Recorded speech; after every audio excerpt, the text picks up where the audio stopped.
Hey, happy Tuesday, everyone out there. I'm the one, the only, Flintworth. Hi.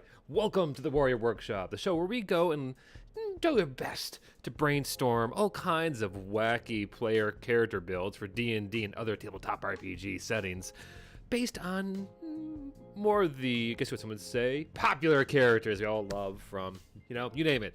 Comics, video games, movies, manga, hell, even comic strips if people, that's their thing. Maybe even toys someday, I don't know. I would love to try to go and make something based off Optimus Prime or, well, he has a TV show either way.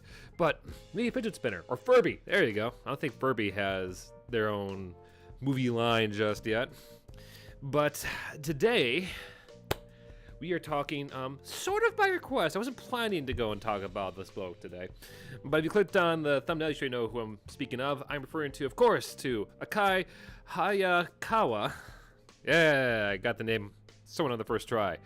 Of Chainsaw Man. Now, the prior Warrior Workshops, we just talked about the wonderful Denji and Power.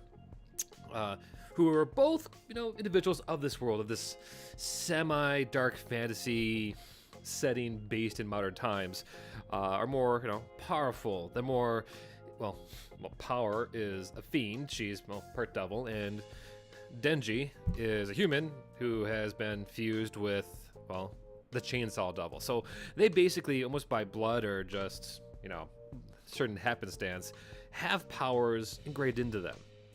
Well, here's the thing. In this world, not everyone gets that advantage. Some people have to go and give it a bit more to get the fighting chance to not die, as it were. And that's why I wanted to bring up Akai today, because on the last Warrior Workshop, I had a viewer comment, or not really a comment, asking for me to give advice on how actually to go full-on run a chainsaw setting type of game in D&D.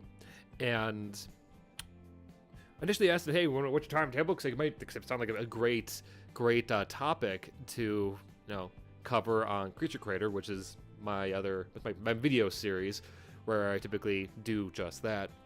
I was like, you know what?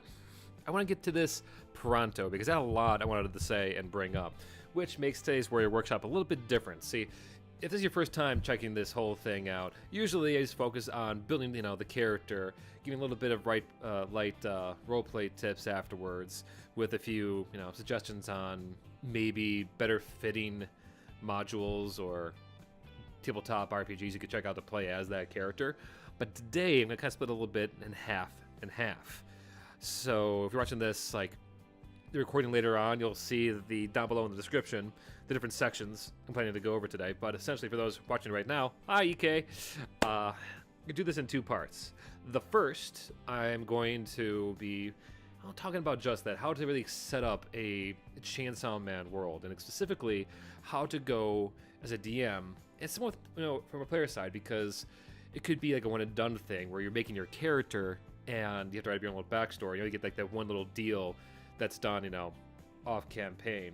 That's why I'm kind of, wanted to talk about them both at the same time.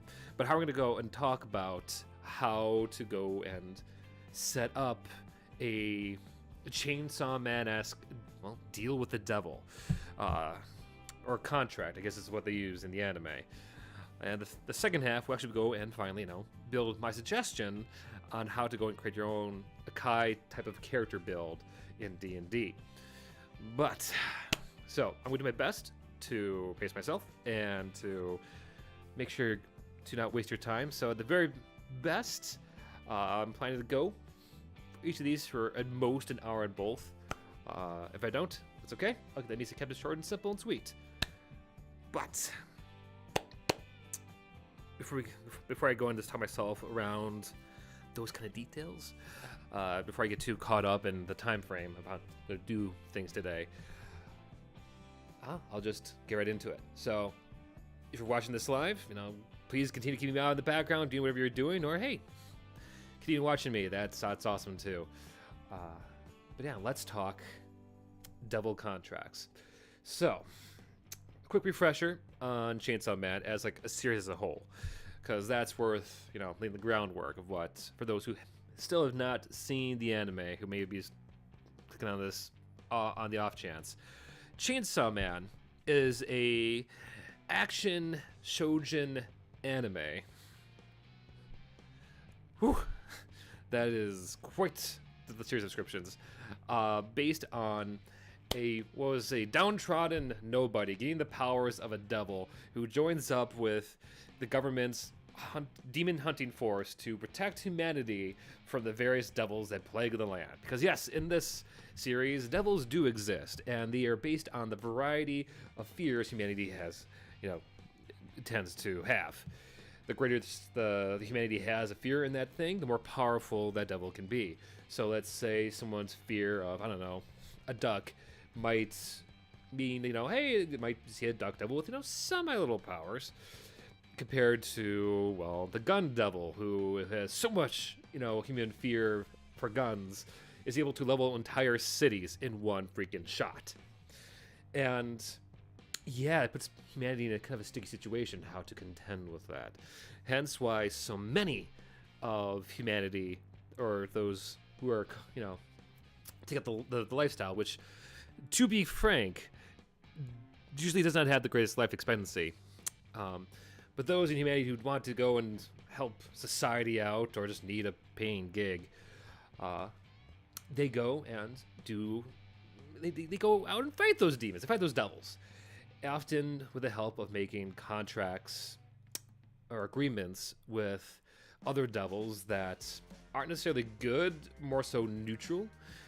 At least the ones that are sane enough to kind of get an idea of, okay, if I give you, this X thing, I get Y out of it. Like a good example of this is that one of the biggest devils Akai is contracted with is the, I want to say it's the Fox Devil. Let me go and find that. Let's see. Yep, Fox Devil. Well, and for those who are fans of the show, or at least the series overall, I'm only talking about the first season. I'm not going to spoil anything beyond what we have seen the first 13 episodes. But the Fox Devil, was one of Akai's first devils he made contracts with. Basically, he's able to summon this giant monstrosity, I think a better word for it, at any given time to come out and basically bite the head off his foes. The catch, though, is that whenever he does so, it usually, literally costs him, it's the flesh off his own arm. Or that's at the very worst. At the very least, it might, cost cutting or having his little top knot thing devoured, because devils be weird, and that's what old Foxy wanted. So, in case you're wondering how this guy can get around with the old top knot look, yeah, that's so you can go and pay off a contract. So, all of this is to say that I can quite easily see you setting this up in some kind of campaign pretty damn efficiently. Why? Because I'm already doing it in one of my campaigns right now. In fact, it's overall kind of not unheard of, considering all the various books out there from Wizards of the Coast that have some kind of dealing with, giving you different gods to work with, different dark powers, especially from, of course, Strahd. And so you have your options. You have a lot of source material that has both been proven or play tested and published, as well as plenty of, I would be surprised, third-party stuff, homebrewed stuff online that you can dive into as well. Personally, though, whenever I have done it, I have always gone the route of doing my own thing. I kind of set up my own style, because it gives me more control, and it allows me to more efficiently tie in my story beats into whatever character is trying to make, you name it, some kind of contract, deal, bargain, whatever. So I've actually a bit of a step up on this. And I'll get to what you can find in the books in a hot second. But I'll say that no matter what combination you use of your own inventions, your own ideas, or pantheons, or anything you take from the materials out there. My biggest ground rule that you should totally do is follow what I call my rule of six.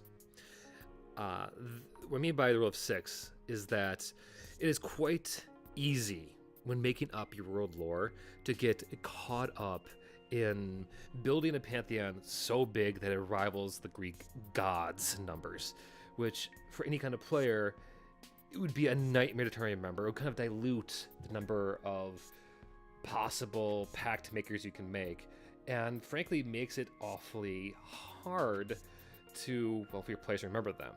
Hence I created my rule of six, because for some reason it seems to be a nice magic number. It's not too low, it's not too high. It allows you to make little tiny groupings, and more importantly, it allows you to, add on additional groups as you go along, as you kind of explore the world. Because just because say rule of six doesn't mean I just keep, let's say, number of gods or devils, so just six overall. No, I have in my world, I have 6 gods, 6 devils, 6 demons, so on and so forth. That's always 6. So my players, when it comes time to have to remind themselves when they're talking about some kind of cosmic religious thing that doesn't really exist in the real world, they always know that there are 6 lords or 6 entities, we'll say, overall they have to keep in mind of. And of course I write it down for them. But yeah, keep it to just really the rule of 6. So in this case, if you're kind of a big fantasy world, and you wanted to have devils to make contracts with, yeah, just set up 6 devils to do just that. Now, granted, you could go and cheat that rule a little bit. If you're going with the devils, can they then have it be like the 7 deadly sins, which is just as easy to remember. But I still stick with the 6, personally. Like I said, I don't know why, it just seems to work really well. But as to actually the entities themselves, what I found to really work for me in actually designing these individuals has often been, yes, have some gods in mind that you want, or let's say devils in mind, but let's say you're going to go and set up a campaign for your players where you tell them, hey folks, we are going to be playing a Chainsaw Man campaign. You're each allowed one a devil to make a contract with, and just let me know during character creation. Well, boom, there you go. Let's say you have a party of 4, you see you have 4 set up, and you need another 2 to go and fill up the first initial 6. Where was I going with this? I'm just trying to thought. Scheisse. But yeah, my point is, was going to be that kind of starting that way allows you to have a nice simple foundation, and then it basically kind of does most of the work for you. That's how I actually made most of my Pantheon, was to hear from my players, okay, what are your, big time devils and all that. And, there are some of them asking, I can actually get the 6 off the bat. So cool, I chose 6 and all that. But let's say, let's say you run into the problem of one of your players, let's say a new player joins in after you make this whole new, little mini devil council. You might say you get a 5th player who wants to go and use a whole new devil, or maybe in the course of the game your players meet other ones. Well, this is where you can kind of get around the rule of 6 too, but also keep your Pantheon at a very digestible level. As often what I have done has been, well, set up the initial 6, yeah, those are the higher devils. Everything else is just lesser. And there could be any number of lesser devils out there that your players could bump up with. You don't have to remember. You don't have to do anything with the greater story overall. It gives you that nice little Mad Libby extra space to go play with this. Before I talk too much more about just the creating the whole hierarchy, which, yes, I know doesn't seem like it's that important when you're trying to make a story based around action and some kind of tragedy and adventure.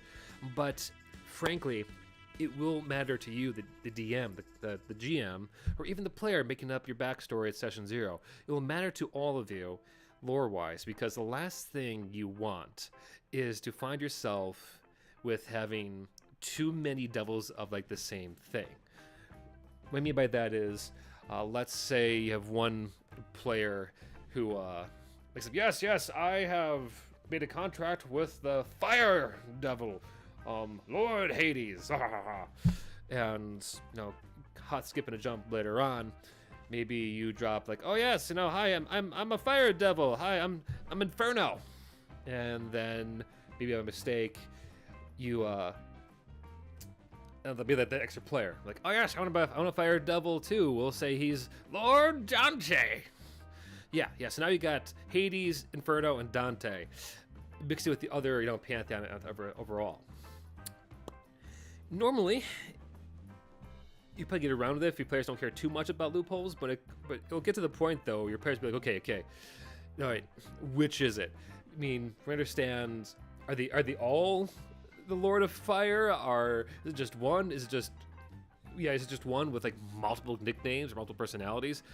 It gets wonky. Hence why it's important going into your story, at least for you to know, okay, here are the head honchos, and at least allows you then as a DM, as a storyteller, to keep things consistent. Hence also why the rule of 6 is so important, because as long as your players know that you consistently have 6 lords to keep track of, and whenever you drop, some random name in some, cultist backyard, like, yes, come join the children of Hades. They know, okay, it's Hades. We've heard that name before. It helps you increase the foundation, the old world building, keeps it nice, concise, and most importantly of all, simple. Okay, we got there from you. Maybe Lord of Fire's marketing things like being the world's strongest man. Maybe. Not to say you can't have like, oh yes, there's Lord Hades and all the various devils below him, but it's still, to me, important to have a clear, okay, nope, this is the people in charge, set in stone on the side. Anyone else can maybe just be brought up on the fly with no real repercussions. That also does have some benefit too. If you need to drop a god's name and for whatever reason on the fly, you then have 6 to choose from off the bat. Not gods, devils, whatever. So, with that tidbit out of the way, what about really the deals themselves?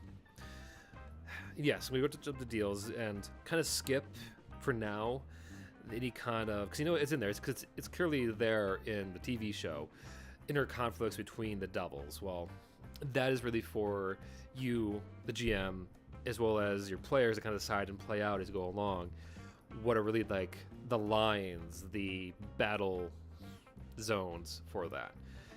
Because that's the thing that you can plan for everything. You can plan to have, okay, here are my 6 greater devils, and here are my 6 rebel devils that are trying to upstart the realm of hell.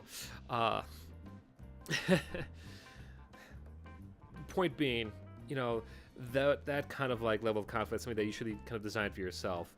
So for intensive purposes going forward, we're going under the presumption that there are only 6 devils to comprehend in this scenario.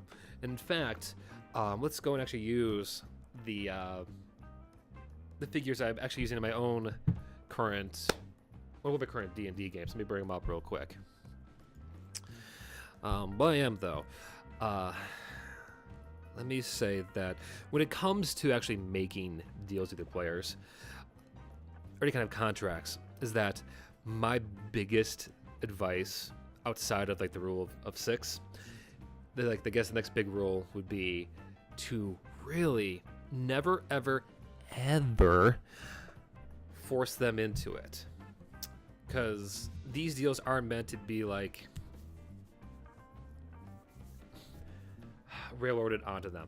Yes, your story may really, enjoy them, but I've found that these contracts, much like the show, which are often very monkey paw-esque or catch-22-esque double-sided sword kind of agreements that always tend to work at the very, very best when your players are the ones that agree to them, because then it becomes more of a impactful, heavy moment when later on, when them rules tend to, well, come back to bite them in the ass.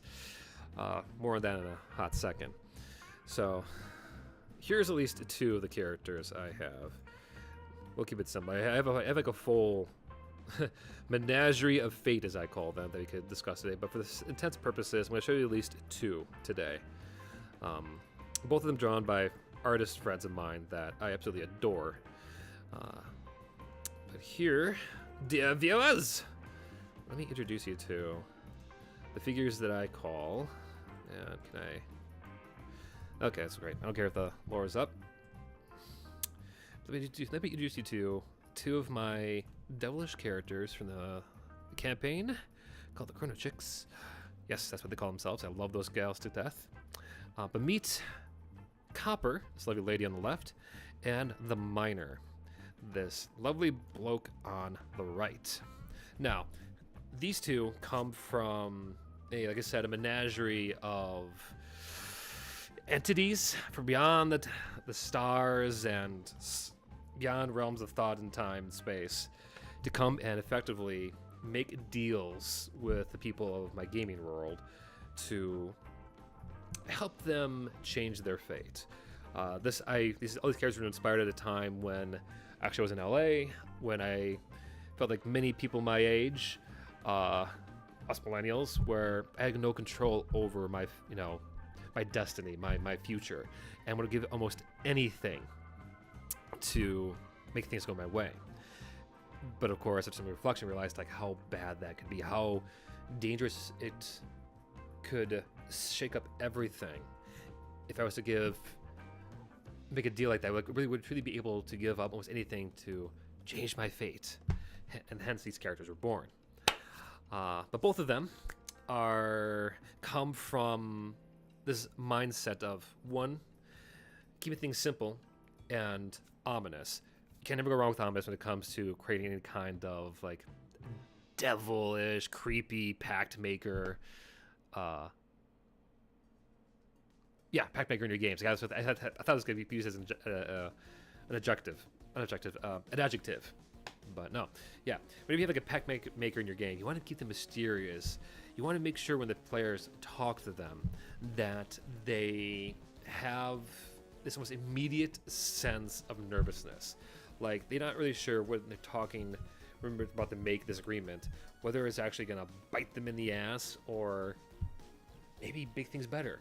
Regardless, both of these kind of represent like the opposite ends of where I want to go with this, because I based them a little bit on some of my favorite like kind of tropes and designs from popular slashers. Like Copper, aka the Liberator, was inspired by a lot of designs I saw with Michael Myers or Jason Voorhees. I wanted to say if I was going to make a slasher, that would be her, where she has like this mask that's emotionless with 2 unseen eyes, versus the Miner, who was very much based off the Miner from My Bloody Valentine. But both of them talk in very calm manners, in very precise wordings. They're never really truly angry. They always are in control. Control is always a very key thing, because to the people coming to them for help, they're the ones that are powerless. They are the ones that don't have control. We're here to offer that. And if they are unwilling to pay up for that help, well, you will also be the ones to punish them for it. Now, what I mean by that? Well, see, in this game, once upon a time, I had a player who was a druid, whose whole story arc was trying to go and save her forest from dying. It was almost like the rainforest in size, but for whatever reason, it was just losing nutrients, mana, whatever, and slowly decaying. And her big thing for the longest time was trying to bring it back to life. Well, she bumped in one of the first interactions with the menagerie, these characters. I think I want to say she bumped into Copper. She agreed, yeah, man, I'll do anything to help bring my home back to life. Well, certainly, if they agreed to that, here, just shake my hand. She did, and she almost could feel like the sense, like she had some connection to her home. They could feel it's full of life. But much to her horror, this druid, who, mind you, was as a pacifist as you could possibly be, sort of. She was a grumpy character, but she really did not condone really killing life that often. But it was later that day when she found herself uncontrollably sucking the life out of every living thing around her, that she realized that yes, her contract, her pact, her deal, yes, allowed her to go and bring life back to her home at the cost of having to suck that life and literally steal it from the place around her to feed it back there. And oh my gosh, when I made her this druid, this circle of druid that was basically poison ivy in some ways, finding herself killing innocent plant life to keep her own alive, was just such a fantastic story building moment. And that's the kind of deals you need to go and set up when it comes to your games. You want them to almost immediately realize, oh my god, this was bad, this is bad, okay?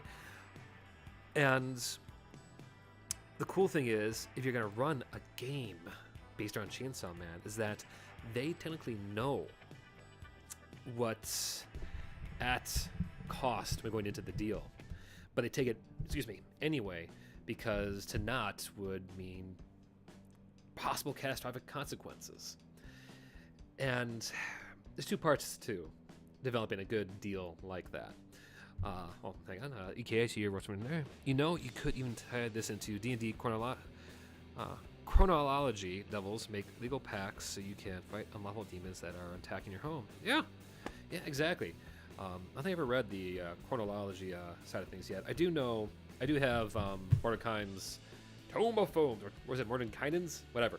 I had the Tome of Foes in the room, and just a whole section on the blood war in hell between devils and demons. It's a fascinating level of just world building. You should check it out just for your own inspiration. But as for developing proper juicy deals, I mean by juicy, I mean like really thought-provoking kind of things. Well, let's take a quick moment and look at one that Akai made prior to the start of the series, Chainsaw Man. Akai, one of his various packs, was with the Cursed Devil, who I don't think we actually really get to see in the show just yet. Maybe we have. Oh, yeah, we have, yeah. Actually, I think I found a photo right here. But yeah, the Cursed Devil, basically, once Akai goes and takes a very particular sword, which of course is a nail, which if you know anything about Japanese culture and folklore, it's often been associated with curses there, driving a nail into it.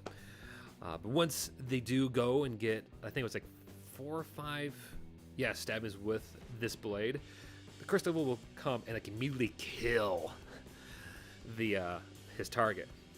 Awesome, right? Cool, yeah. Who would not want that power? Well, the catch is, whenever he uses it, it takes his literal life force away, which, is such a catch-22. Like, how many more years is it going to cost to go and defeat this foe before he kills me? And let's break that down, because that's the kind of deals you want in your games. Because what player would not want like an instant destroy button? Especially if they go against foes like, I don't know, let's say Strahd from Curse of Strahd. They'd be like, yep, the combat starts up. I pull out the blade and I, recite the incantation and destroy them. Some people would be okay with that. Some people would, do that in a heartbeat if it means, saving the world. That's what a hero would do, right? And yeah, you can bank on that. But what I would advise doing is really playing up what this actually means for that character. Because I don't think it's a spoiler to say, I don't think it is, that Akai, by the first season, has at best like 2 years left to live, which, considering that he's set up to be like the big rival to Denji, a la like we'd see with like between Goku and Vegeta, or Deku and Bakugo from My Hero Academia, was kind of very, a blast, a change up for what you normally see in shoujin manga or just stories. And I love that. It's really good to give this optional power boost, this feat as it were, and have such a huge effect on a character like that. So how do you do that, though? How do you go about doing the same for a random player with, X, Y, and Z? Well, there's a few ways. I wanted to actually walk you all through it, at least how I would do it. First, where we actually get the possible power-ups to do just this? Well, certainly you can go and like homebrew this for your players. If you don't want to go do something like I did with my druid and have it more of like a story development kind of thing that wouldn't really have like a present positive effect on them, would be more so something that would, be behind the scenes. You certainly can do it that way, and there's nothing wrong with that. But what I would recommend is a good starting base for you and your players, and how to really make the most of this and keep it balanced, is use the feats from the player's handbook. Because I always know often when players, level up, they usually go for that first. Well, when you have this game set up in your fantasy setting, make that clear. Okay, feats are, a thing you can't do at level up, or it's really almost in general. You can get the feats at any time, provided you're willing to go and make the appropriate contract with that devil. So, here, I'm gonna go and just pick one at random, and we'll do it live. We'll do it live. All right. Okay, and it's gonna go and there. Okay, here we go. It's gonna be interesting. Sentinel. You have mastered techniques to take advantage of every drop in any enemy's guard, gaining the following benefits. When you hit a creature with an opportunity attack, the creature's speed becomes 0 for the rest of the turn. Creatures provoke opportunity attacks from you even if they take disengage. Creatures provoke opportunity attacks from you even if they take disengage action before leaving your reach. When a creature within 5 feet of you makes an attack against a target other than you, and the target doesn't have this feat, you can use your reaction to make a melee weapon attack against the attacking creature. So, in layman terms, this basically makes you a tank for your... makes you basically a fantastic tank for the party. A sentinel. So, let's see. Okay, so a paladin wants to be a sentinel, gets that, use that feat. Cool. Let's have that... tied in, let's say, maybe to the rock devil or some kind of devil of the earth or earth devil. We'll keep it elemental for this hypothetical, setup here. Cool. You can get these benefits of, let's see here, we have essentially when you hit a creature with opportunity attack. Okay, so you basically use this. You slow people down. You can effectively get them or ding them for trying to get away from you, with the additional added effect that that they actually lose out, but they don't actually hurt you at all. I mean, that was basically really great for a barbarian. Okay, here's how I would flavor it. Sure, you can do all that, but we'll say that, after every combat you use this feat. So I know, as written in the book, it's something that's on forever, just never turn off.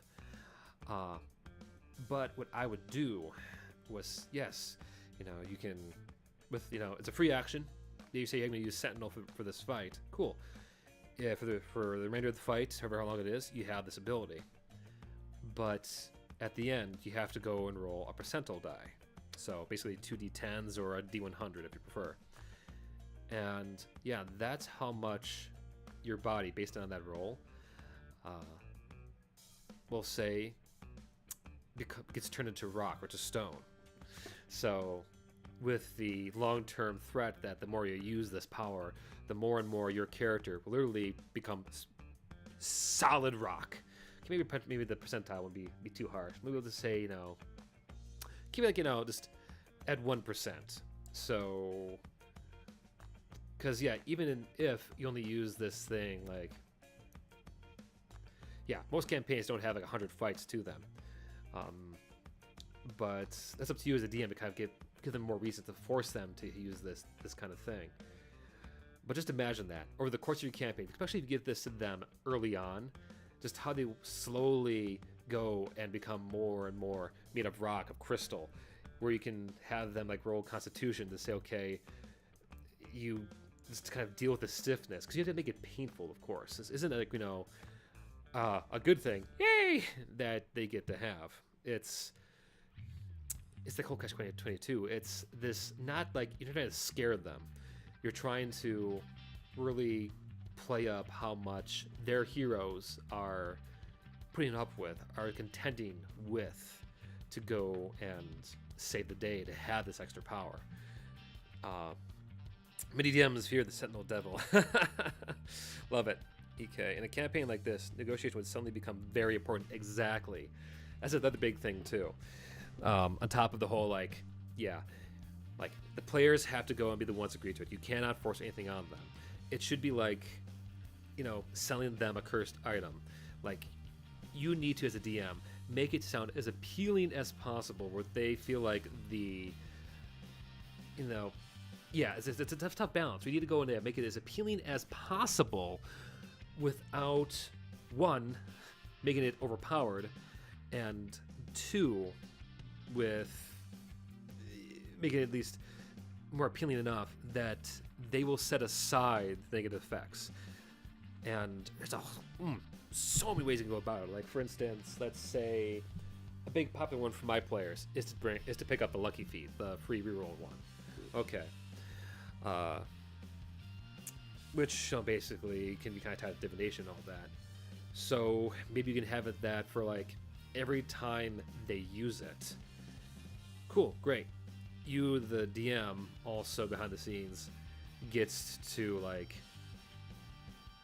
stock up on lucky die yourself, that you can use it any time during any combat, with the setup being like from the luck devil or maybe some chaos devil. Yaha, yes, I will help you go and better your fate, but just know that for every change of it, you rob it from another point in your time. So there's a little balance there too, the little thematic thing. Okay, sure, yes, you are changing your luck for the better while, setting yourself up for some crazy catastrophic series of chaos later. Which, yes, as a DM, whatever you do, have the negative effects, the catch be, yeah, it should always happen at the worst opportune time. Like, it's never at the right time, it's always at the worst time. And, it's something you probably should bring up to your players before you get into this kind of game. That could happen, where you could be talking to the queen, you could be having like a very touching moment with a loved one NPC, and then suddenly you could, break out into this crazy rock monster. You could go and, summon a gun devil to go and blast down your whole house when you're just mere steps away. Because in the Chainsaw universe, in my opinion, one of the biggest things is just the reality of biting off more than you can chew. Because the hard lesson should be that your players have two options when it comes to your game. They can either, take their time to gain the powers for themselves through their own natural progression to help save the day, with the cost being, the time, all the people they could possibly have saved and they don't, all of the missed opportunities to put some crazy devil in the ground, versus, getting that instant power boost at the cost of, well, their lives. Yeah. Because no matter what, none of these powers, none of these abilities should technically be free.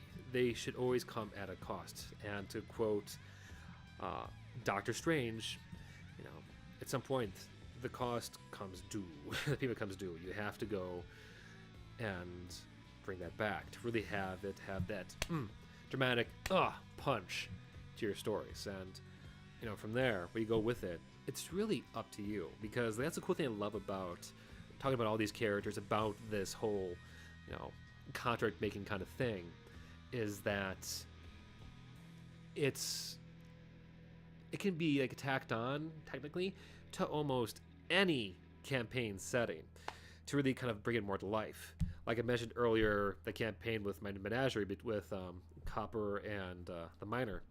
My players are currently in I guess the best way to describe it is a mashup between like Jurassic Park, The Predator, and Monster Island from the Godzilla franchise. Because, what's that? The foes, the villains of this arc made a pact of their own with the menagerie to make this happen. Yeah, that's a big thing too. You need to also make your players realize, or in the long run, that they're not the only ones that can make these deals. Their foes can do so as well. And some of them may not care about what it costs them to get revenge on them. Oh, yeah. It is like playing with a Chainsaw Devil like setting or just power system. It's almost like playing with a more interactive and breathing deck of many things, which is, I think, a good key thing to keep in mind when it comes to running this sort of setting, this kind of thing, whether it be as a DM or as a player, that's basically the power you're dealing with here, where the die, where some deal exchange can mean the difference between, I don't know, getting a couple of wish spells versus summoning a phantom that will hunt you down for the end of your days. It could be, if you're not careful, it could be really overblown. But if you take your time and really, think it out beforehand by really designing your, grouping of 6 devils, or at least 6 groups of devils to really play around with. If you stick to not forcing your players to into any of these things, while also ensuring that the cost is for power equally fair on power, or fair to whatever they're getting out of that deal, you can really make this kind of setup sing in any campaign, especially Curse of Strahd or Ravenloft, which I talk about a lot on my channel, mainly because it's arguably the best module out right now for D&D. Like, seriously, if you ever are starting to want to go and start running your own campaign, Curse of Strahd is a fantastic little sandboxy of a world, and the villain, is fantastic because they can pop up at any time and taunt the players, and not worry about fighting them. They can just leave. It's just it's a blast. Good time. What's that, EK? Making twisted deals like this feels very old school D&D, filled with Faustian bargains. Exactly, Faustian. That's really the way to go for a lot of these kind of deals. But I was mentioning how to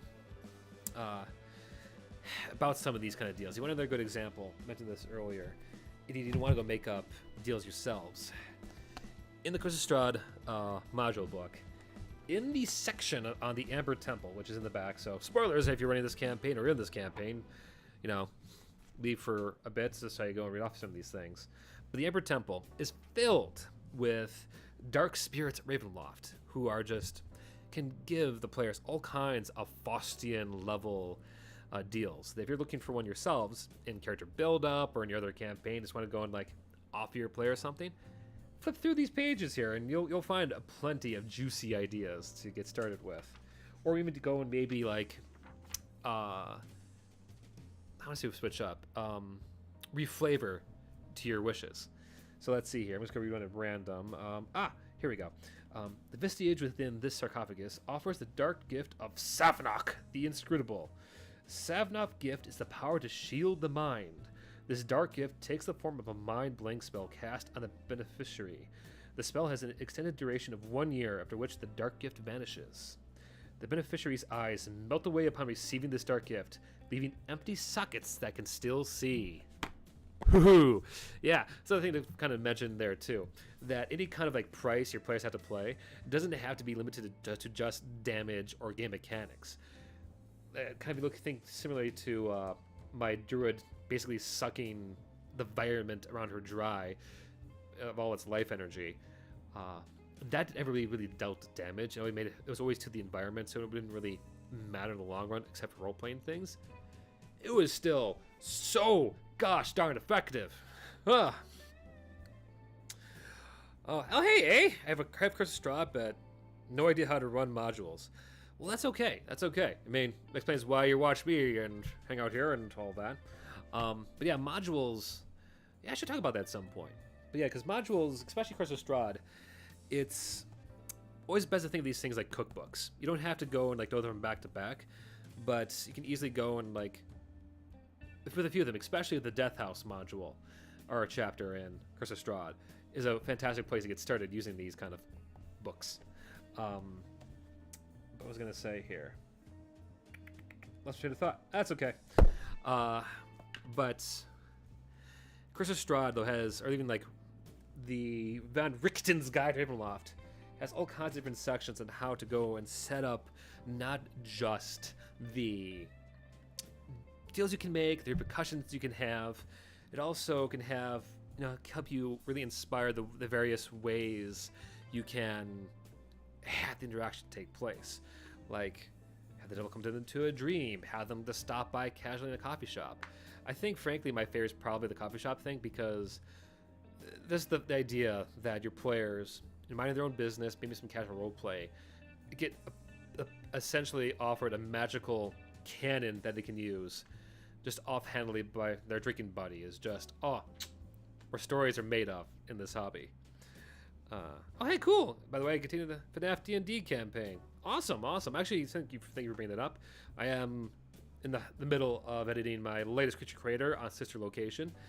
I'm enjoying the footage so far. All that streaming we did with Haunted Hangouts looks good, looks great. I'm looking forward to getting that out. I'm going to try to actually get out by next Tuesday. Whew.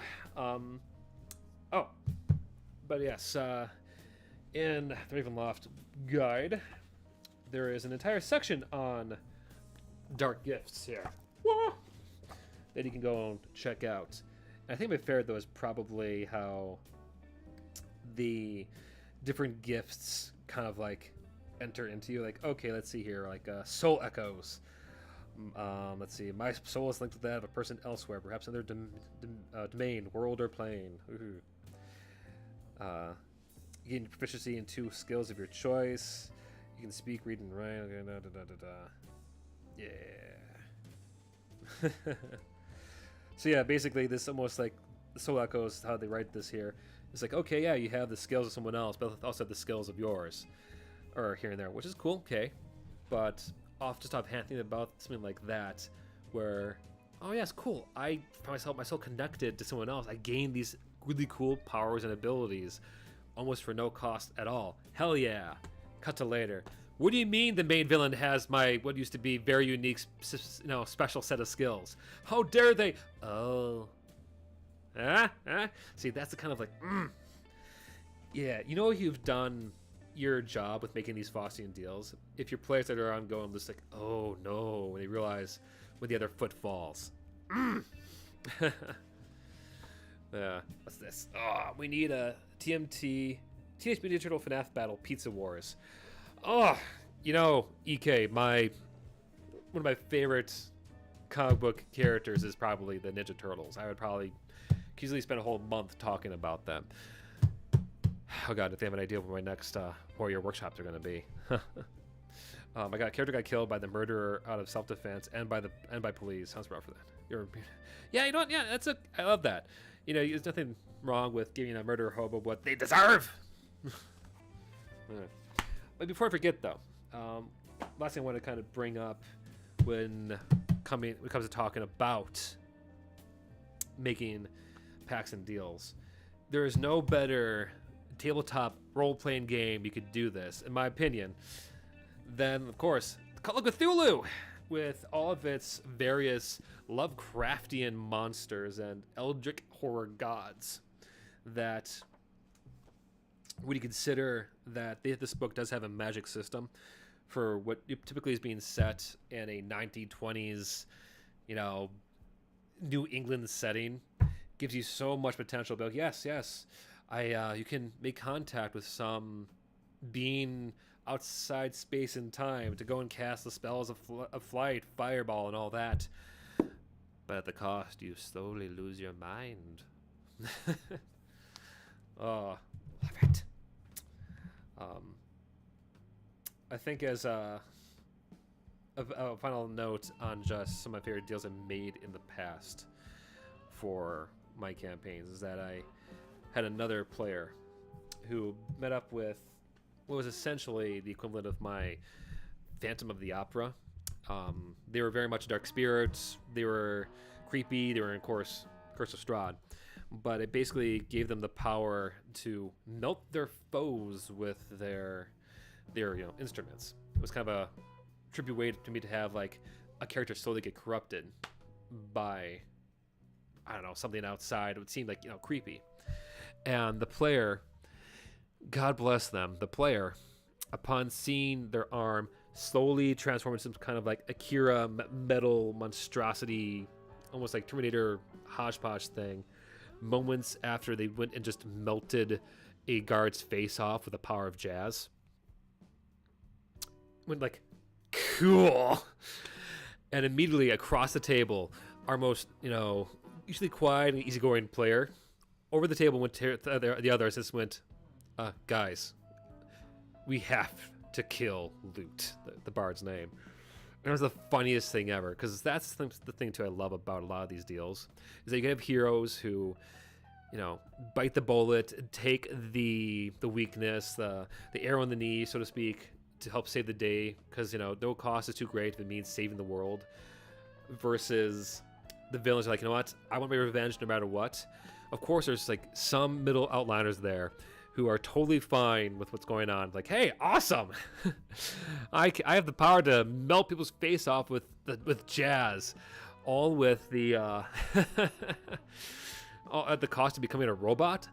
Heckin' A. And if that happens, don't worry about it, because some players will probably like what's happening to them. As, let's say, the whole Sentinel example before, as they slowly become a rock monster. They may be all for it. And if they are, power to them. That's kind of cool to happen too. So it can go both ways. So don't fret the small stuff. Enjoy the experience. And yeah, I think it's about time we finally go and make our Akai with that whole kind of groundwork thrown out there. The metal arm scene sounds awesome. It's like what happening to Cable. Yeah, exactly. It was kind of like that. I never got to do it because their party members eventually talked that bard out of that contract and made him like give it up altogether. But the the long-term goal was literally basically turn the bard into the Phantom's like puppet, this big old marionette kind of thing, which never got to do. But yeah, it was something I was looking for. It was fun to kind of slowly hint at and lead up to it. And yeah, you have not lived, I think, as a GM until you've had your players have a big heart-to-heart, almost intervention kind of thing with their one player turning into a monster to get them to maybe, break off the deal with their Faustian benefactor. And that's the last thing I should say. When it comes to the deals, like, I usually try to lean on the side of, like, not allowing my players to break them, because that, I think, kind of makes it too easy to get out of deals that blow up in their face. But I guess if it was like, you're running out of story, oh no, they're kind of stuck with it. But in a campaign, a game setting, you kind of have to allow them to do that. It makes it fair, it makes it more fun. Plus, it gives you a good, solid reason for have the players go and, I don't know, yes, talk with the devil, but maybe go and do some outlandish quest or some dungeon or even a boss fight to free their friend or the their target. I guess they're trying to get the demon lord to lose his own contract out, so to speak. The big bad's Faustian contract. Regardless, any potential for more game is a total yes in my book. So don't be afraid to roll back some monkey paw kind of deal you put your players into, because it might lead into your next big series of adventures. It's some awesome quest. Okay. That's exactly an hour, so, by my count. Oh, maybe 55 minutes. I think I started the stream a little bit before this, for 2:30. But that's fine. That's fine. Let's go and actually over to the workshop on Roll20, which bears repeating. Still are not sponsoring me. Sad. But that's fine, because you don't have to use Justice Plays. You can use any resource you want that you like to build characters with. Like, if you want to use paper and pencil, go for it. If you want to use D&D Beyond, sure, you do you. If you want to use Roll20 like I am, cool. You're awesome. Yeah, just go with it. It's okay. It's fine. All right. Boop. Welcome back. Come on. Load up. There we are. But if this is your first time poking your head in, Warrior Workshop, as I like to call it here on my little stream playground, is where I love to make characters, because, well, Roll20 has this wonderful little, what they call charactermancer, a character creator, which allows us to easily go and pick and choose things on the spot. Let's see, I need a new decent name for a Kai here. So I'm going to go with... Well, I'm going to pick on Street Fighter. I'm in a Street Fighter mood lately. Hello, Ryu. Yeah, no, Ryu. There we go. Cool. Boop. All right, here, I see you guys are commenting in. Let me read these real quick. Let them possess an endo, though. That's cool. Yeah, that's exactly a good... I love that, A. So let me get this straight. They're a murder hobo. They got killed by the murder out of self-defense and by the police. So got taken out by both technically the goodies and baddies. So you got them, the repercussion for their actions, but led to them possessing an endo. That is smart move.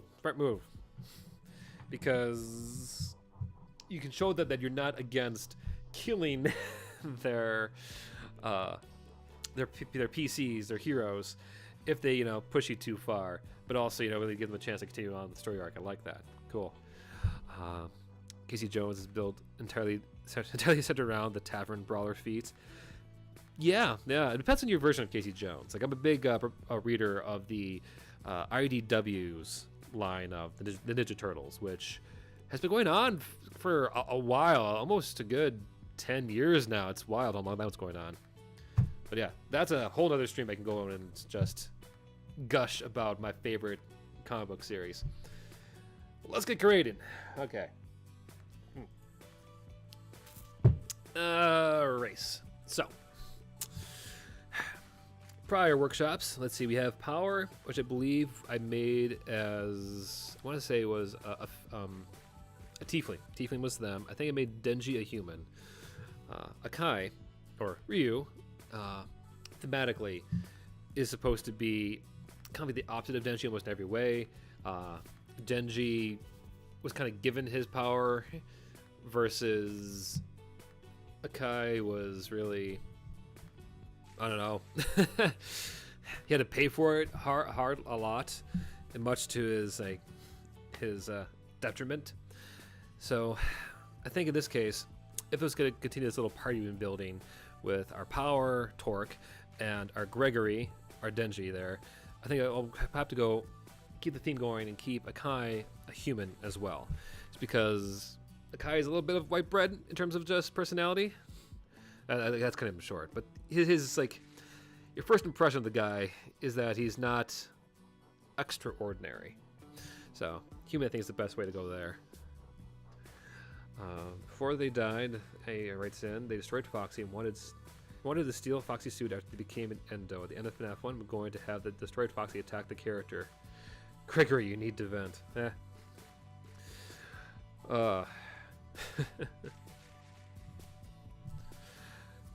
almost feel like you're setting them up to be like an origin story. They're A for like the Mangle. All right, roll 20. You're gonna be to choose my class. See, I did mention at the start of stream that I was having a little bit of internet troubles. I wonder if this is affecting my roll 20 side of things. Let me go and refresh the page. Let me over here. There we are. Come on, let me choose my class, please.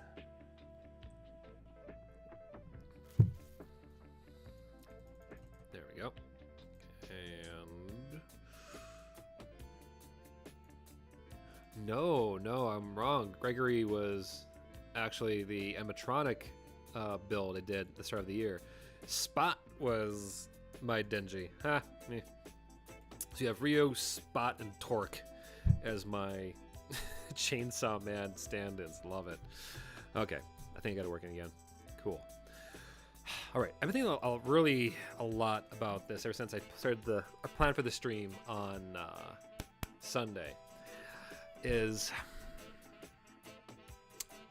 personally see, granted, I usually say this with every stream, that there's no saying you can't go and I use the term reflavor any of these classes to fit more what you kind of see your build trying to be. Naturally, players, talk to your GM, DM, whoever about anything you want to do here, because I guarantee you have a better chance and a better time making your character stand-in or recreation if your DM is aware of it. And hell, they can probably even help you along the way, make it more balanced for their world. You don't have to go and because honestly, I think most DMs, especially me, likes to know what their players are inspired by, because it gives me a chance to, throw encounters and story beats that reflect that. Yeah. So, class-wise for Akai, I guess you can go. I've been thinking about it. I was thinking like a warlock, and he does make contracts with a lot of people. However, I feel like warlock doesn't have the repercussions that often come with the deals that Akai often makes, which is why I'm thinking frankly, a paladin, because it has all the elements you need for a character build that is, yes, empowered and has to fight up nice, close, and personal, especially with swords, because Akai clearly has, the sword thing down. But more importantly, paladins also come with the catch-22 that if they don't follow their beliefs or don't stick to whatever the code is, they can lose their shit, which I think is perfectly in line in the theme of playing an Akai-like character. Plus, most paladins think they're better than everyone else, and Akai does have that hard in the anime. Yeah, true. Let's see. So, and frankly, you get a good lot of stuff that would allow you, the player, to kind of do some cool stuff that Akai gets to mess around with in the anime. Yes, he gets some weapons, martial weapons. He uses swords a lot. You get the option for light armor, medium armor, even heavy armor and shields. Akai often seems to be one of the people, I should say the operatives in Japan, the hunters. That's the word I was looking for.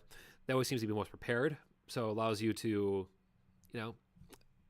strengthen or, not weigh down your own Akai devil hunter as much as you like, and proficiencies. Now, frankly, to me, you should never. This is it made me a bit easier. And granted, these are all suggestions on how to build a character and play as someone like Akai. But my advice, considering Akai is, I don't want to say cocky, but he's very focused, almost like a John Wick kind of character. He is not explosive. He does act a bit uppity around his friends and comrades, but he's not opposed to, messing around or, how should I say, giving his fellow hunters a hard time. He's willing to play a prank or slightly joke. It's dry humor. He's it's like your stereotypical sitcom dad, where Yeah, no, he'll act tough. He has to keep that, that respect. He won't do some tomfoolery. But he can. I mean, he's not against doing it. But he won't enjoy it. So, let's see. But I make this strictly based on Akai. I wouldn't probably go with like persuasion. He does make a lot of deals with different devils, but frankly, often the devils seem to have the upper hand, and usually, in my opinion, he gets like the worst end of the shtick in all those deals. He's not very intimidating in my opinion. He does have excellent insight though. He really can read a situation pretty damn well when it comes to him actually fighting things. Other people, Let's see.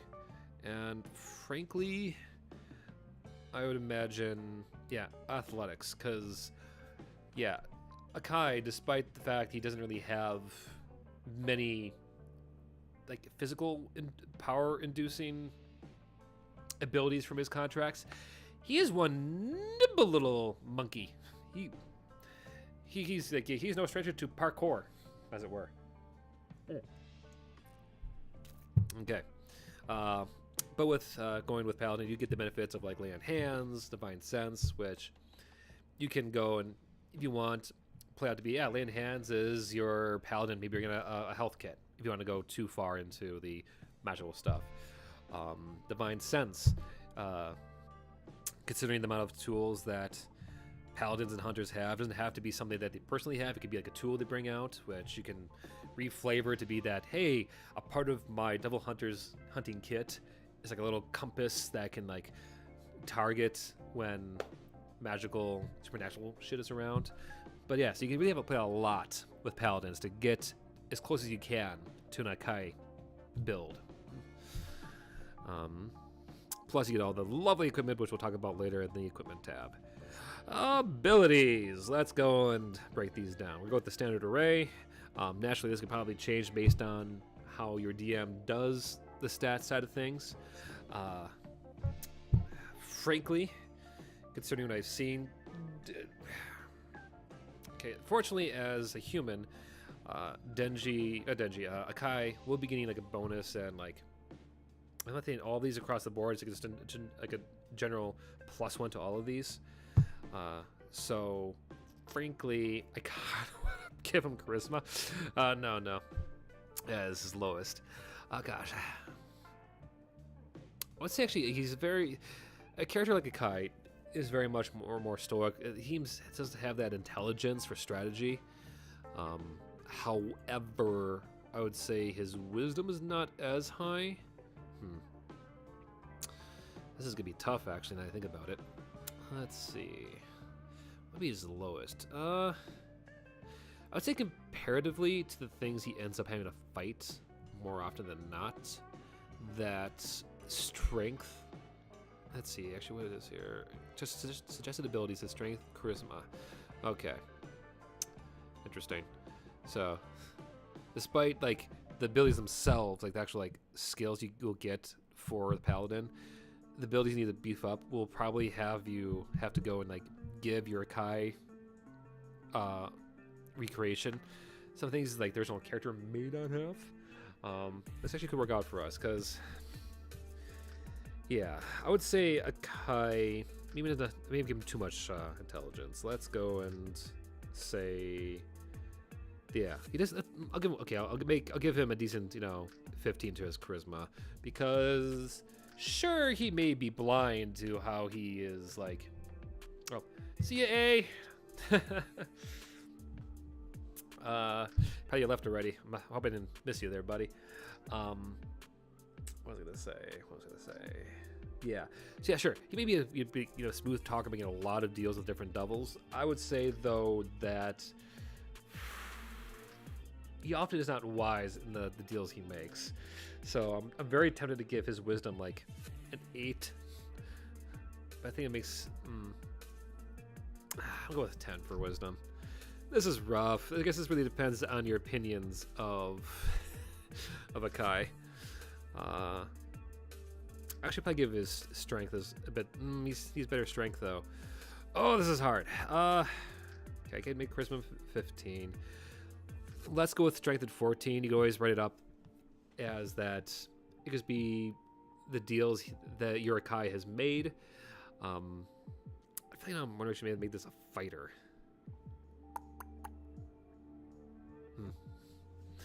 This is tough. Maybe I'll go back and make this a fighter. I remember. No, I like that. I like the too much story potential with paladin versus a fighter, because a fighter's kind of, you know, plain Janes, where paladins have that whole, like, you have to follow your code, which you could totally as a DM make to be with one of the devils that this paladin is like being empowered by, which I love for role playing sake. Especially if they end up playing a fallen paladin, if they want to break away from it, which he also, yeah, there's so much more story potential with paladin. You know what? Okay, I'm thinking too much into this.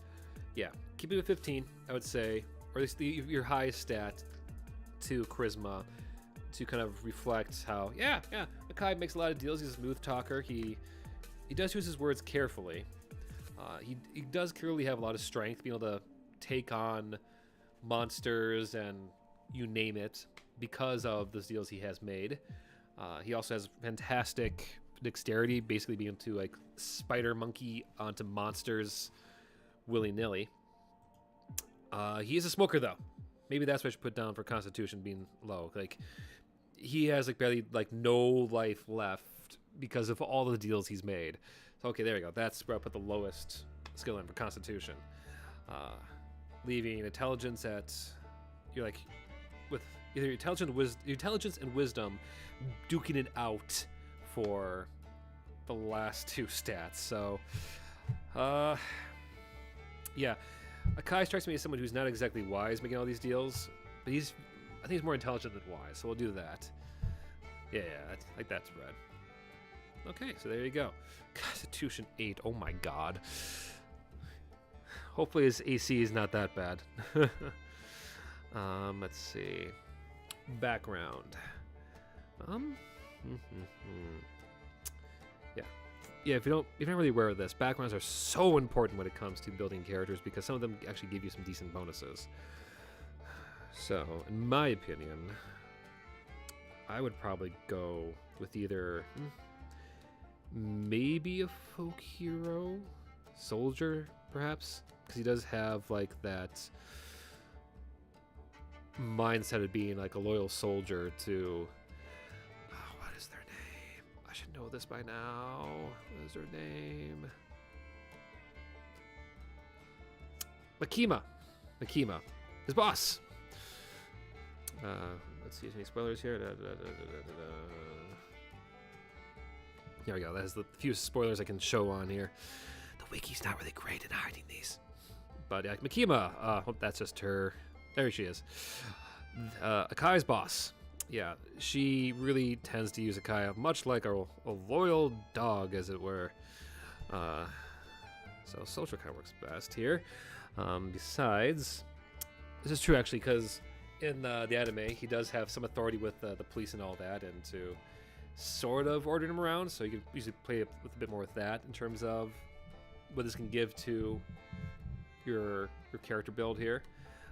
You get proficiency with like land vehicles, so you can drive a car. You can be great with horses, which I think is funny that horses are considered vehicles in this game. Let's see. Proficiencies with one of these. He plays dice really well. No, I'm assuming he does is proficient at dragon chess. And let's see here. Specialty. Probably an officer, considering his placement inside the hunting agency in Japan. Personality traits, which of course, don't forget, these are suggestions. You can always write these in based on how you see Akai. But if I was going to go on the fly and use the ones that are pre-written, let's see here. Personality traits. Always polite and respectful. I'm hunted by members of war. I can't get the images of violence out of my mind. That's totally Akai. He's hunted by his past. I can stare down a hellhound without flinching. That's definitely Akai. I mean, yep. He is very stoic. He is. I don't think he's really ever terrified from what I've seen thus far. Ideal, which bears repeating. Ideals are essentially what you as a role player will need to keep in mind that are the things your characters would like.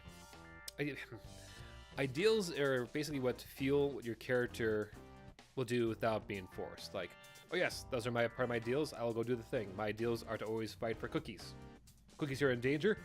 Sign me up. I'm there.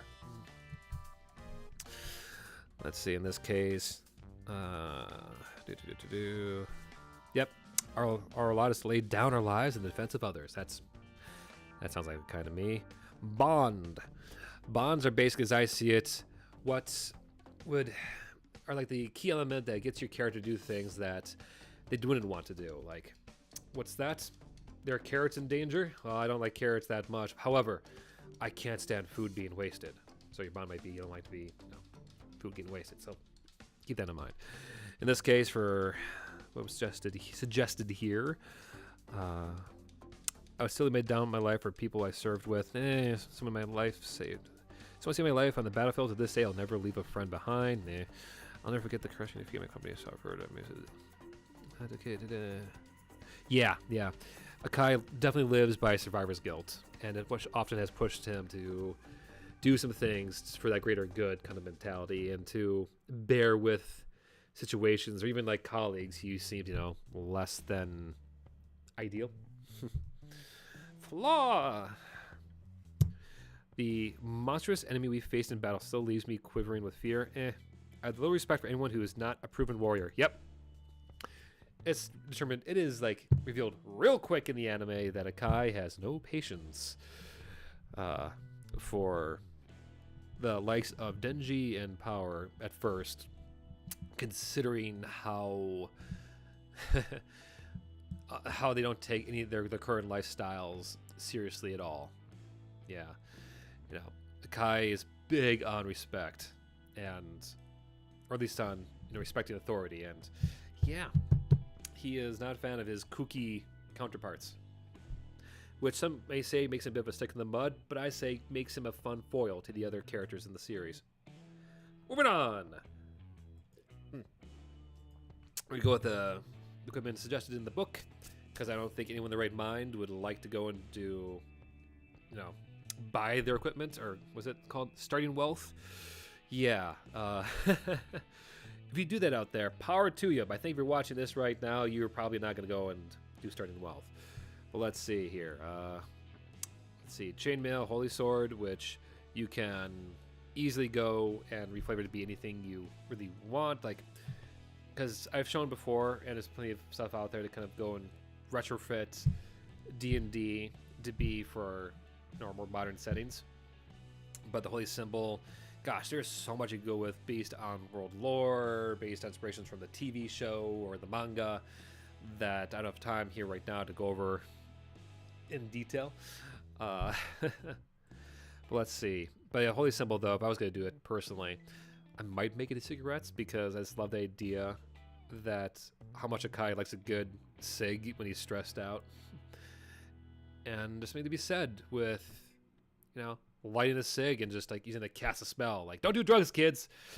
But in roleplay, drugs could be an interesting way to cast spells. God, that sounds bad. No. Frankly, I'd probably maybe have like his weapon or something like that. There's better ways to do it, but you can certainly have fun with your Holy Symbol, is what I'm saying here. Like, actually, just thought this now, much better thing to the whole cigarette nonsense. But considering that Akai does work for the government, his Holy Symbol, your Holy Symbol, could be like, flashing the badge to show his authority or whatever. Or he says his focus. Like, it could be your sign of your station as well. That's what I'm saying here.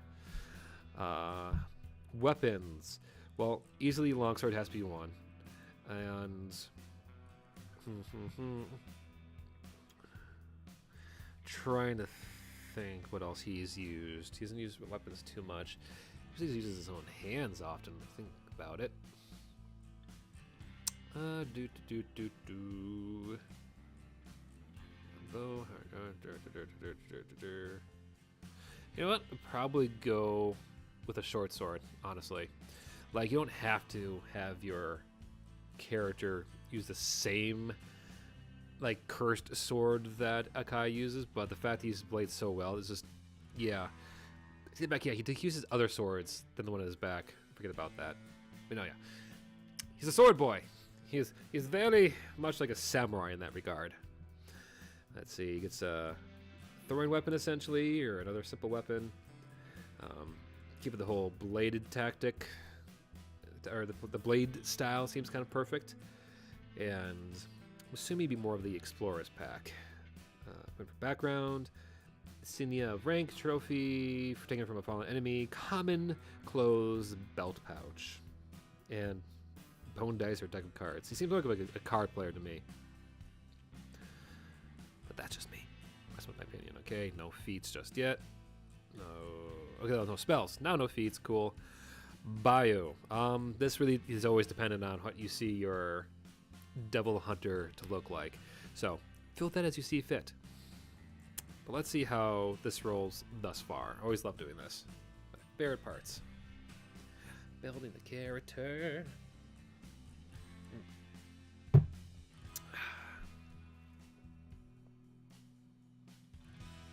Anytime. Roll 20. Anytime. Well, let me refresh the page again.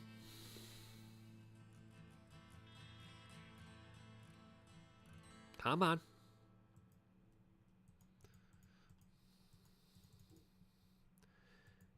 There we go. Yes. Make the character. Thank you for your patience, folks.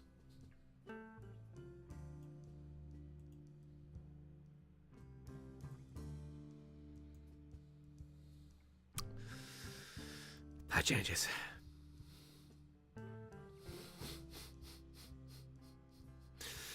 Well, that's taking its gosh darn time. Let's read from the comments. Let's see here. EK. And even in EK, starting wealth is great if you don't want to adventure and want to buy business. Yeah, that I can see that, yeah. Maybe I shouldn't sell starting wealth so short. And EK, even in a modern setting, people sell holy symbols. You can pick up some rosary beads today. True. I mean, you actually can get legit holy symbols, which I suppose would also work as a devil hunter. Get that classic, like, Van Helsing holding up a cross to fend off some devil from the realms of heck. But I am just going to go and close out that tab because it's not loading. Oh no. Oh, roll 20. Why are you doing this to me? Roll 20. Come on. Make that character. Please.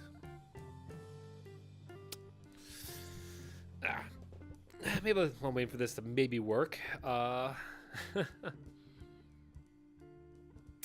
Yeah, I don't think it's going to work.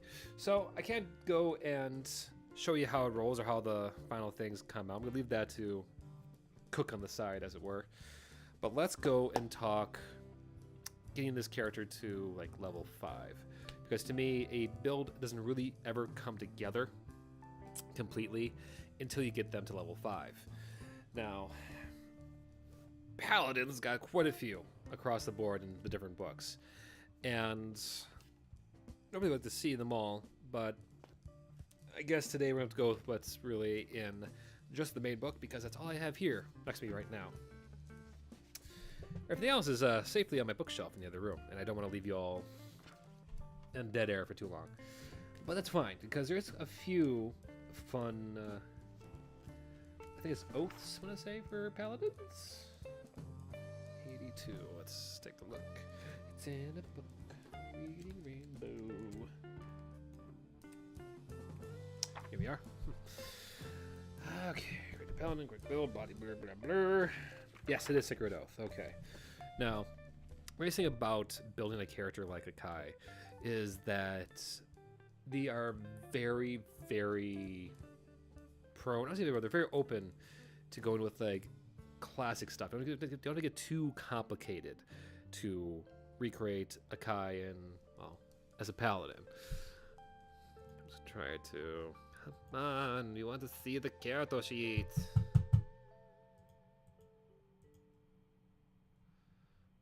Jeez. Yeah, I don't think we're gonna be able to see that today. Pity.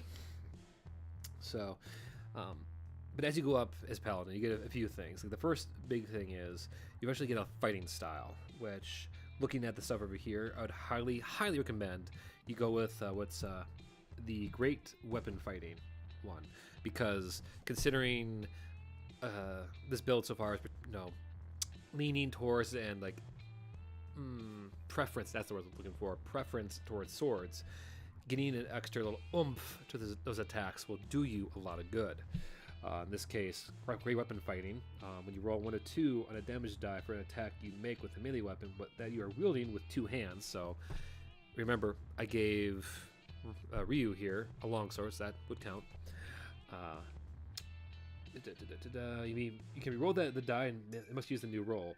The weapon must have the 2-handed or versatile property for you to gain this benefit. So basically, that allows you the benefit of, getting more damage out of like shitty dice rolls, which is nice. Of course, if you know anything about paladins, they do have their own. They can spellcast. So the word's going for here. You also have the amazing ability called Divine Smite, which, if you know anything about Akai's connection to the Curse Devil, is basically works a lot functionally like a smite in terms of how it's done. Like, maybe find the panel while I'm talking, but in the anime, you don't really get to see it, but in the manga, when he does use the benefits he was given to him by the Curse Devil, it actually helps fling the blade into his opponents, where actually kind of is like outside the panels itself, like almost like breaks the fourth wall. It's really cool. Let's see, do I have, where's the gallery?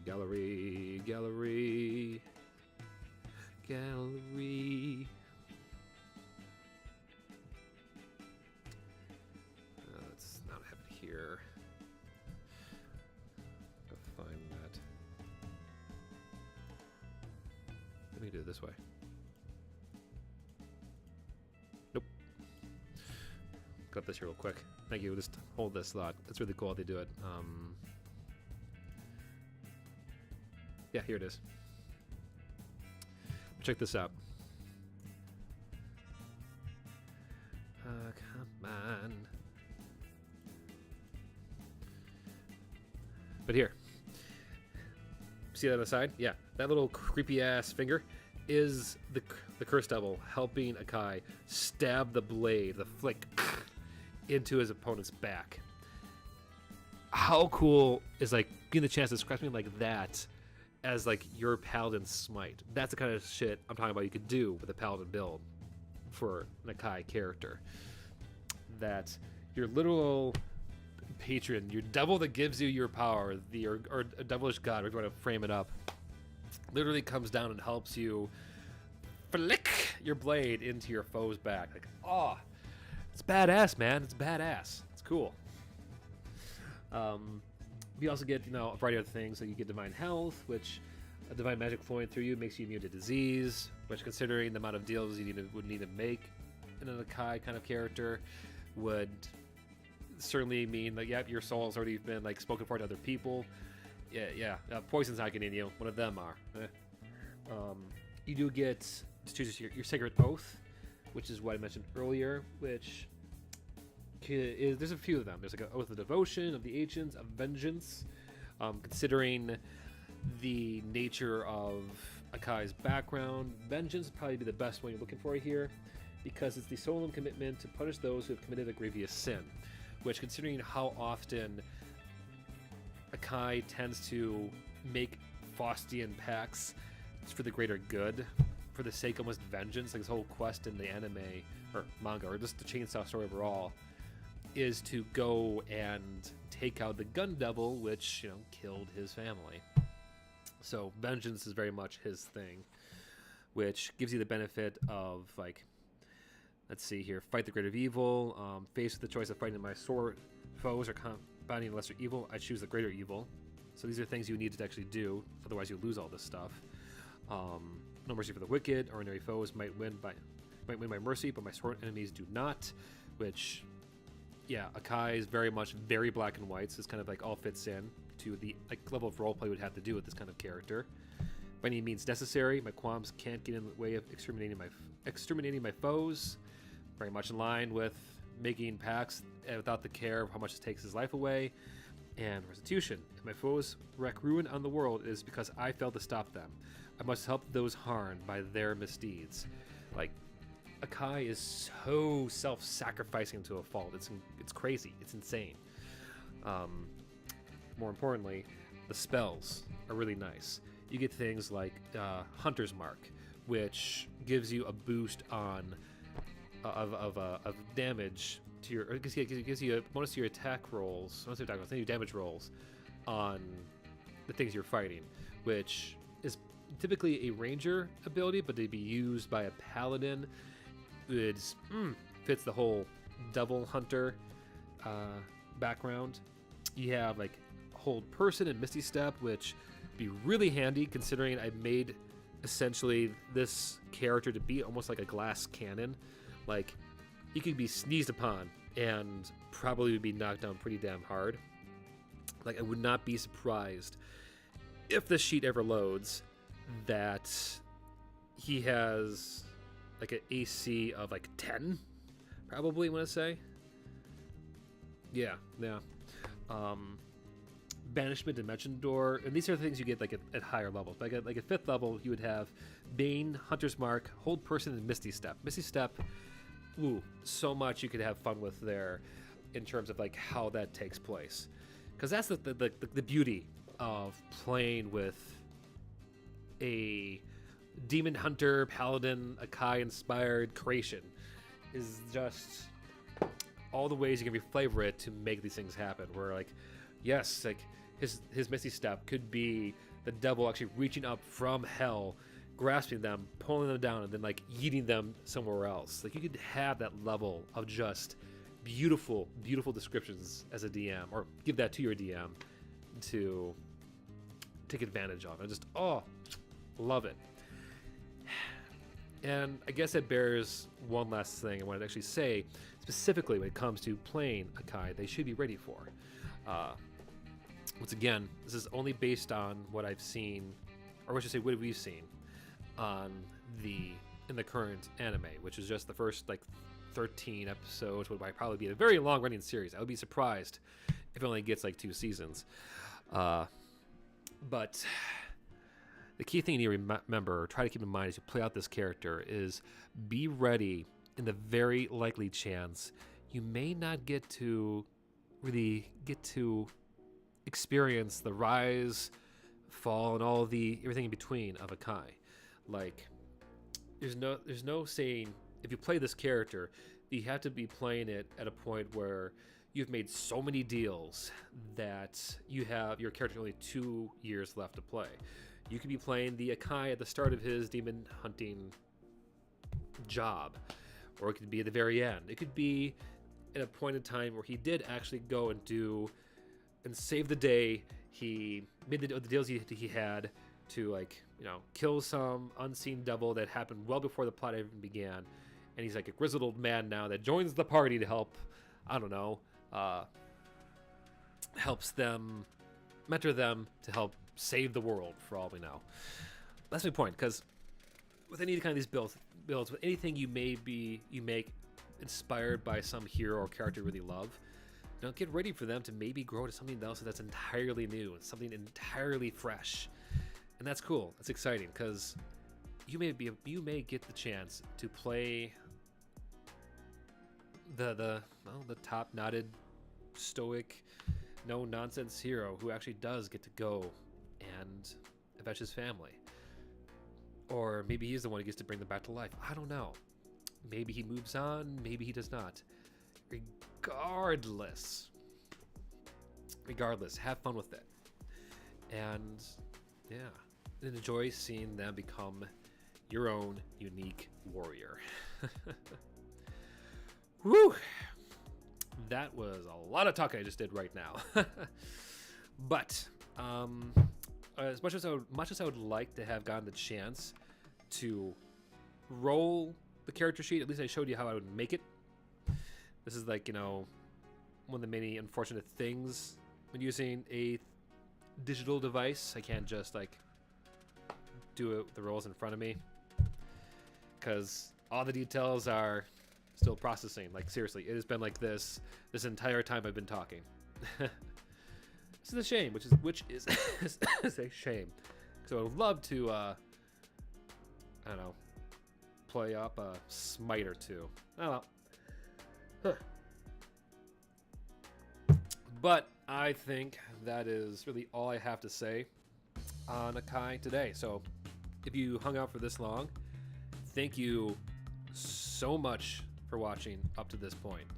It means the world to me to have people to come back and again, whether it's live or after the recordings get put up, to see you all enjoy listening to me talk or give my thoughts on how bringing your favorite characters to life.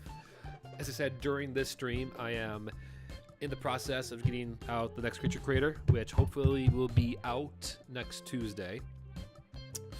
And in the meantime, this Thursday, I'm going to be doing a very special stream with my lovely, lovely fiance, Jade Brightwind. On Thursday, we're going to be going and checking out the new Resident Evil 4 remake that's dropping. Looking forward to that. We played the original one together not too long ago, and I'm really curious to see what's different, what isn't, and what kind of like fun little shocks we can get into. So looking forward to that, because life's been busy and I just need a good few hours hanging out, playing games, enjoying things that go bump in the night with all you out there. But until then, if you haven't already, consider liking this stream, subscribing, commenting down below what you can see in future Warrior Workshops. All that really helps me continue to make this channel be the source of a good time or even information for you all out there. And if you don't, that is entirely perfectly okay, because in my eyes, in my heart of hearts, I still love you either way, and you are still an amazing, beautiful people. I will see you all in a couple of days on Thursday, or in whatever future stream or video. So until then, take care, stay beautiful, stay awesome, and I'll catch you when I do.